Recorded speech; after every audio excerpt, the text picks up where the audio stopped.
nous sommes totalement et inconditionnellement aux côtés du peuple vénézuélien contre l'agression de l'impérialisme américain.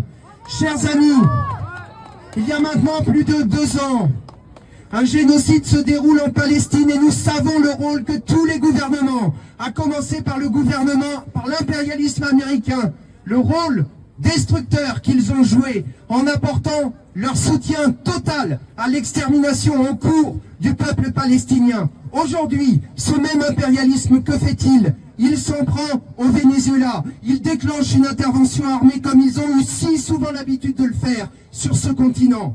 Il déclenche une intervention armée et enlève et kidnappe le dirigeant, le président du Venezuela et son épouse et les traîne pour les juger aux États-Unis, au centre de l'Empire.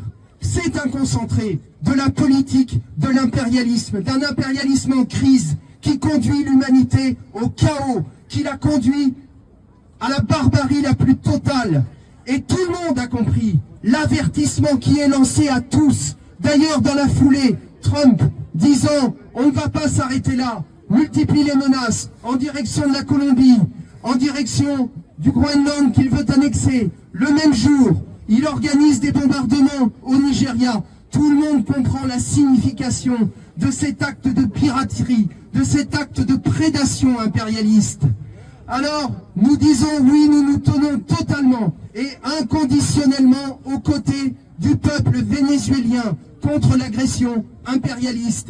Et nous disons honte à tous ceux qui prennent des pincettes, honte à tous ceux qui, comme le président français Emmanuel Macron, commencent par dire « oui mais Maduro, oui mais le régime de Maduro, oui mais Maduro était un dictateur ». Et donc, non, honte à Macron, honte à tous ceux qui reprennent en cœur ce refrain nauséabond. Nous ne mangeons pas de ce pain-là.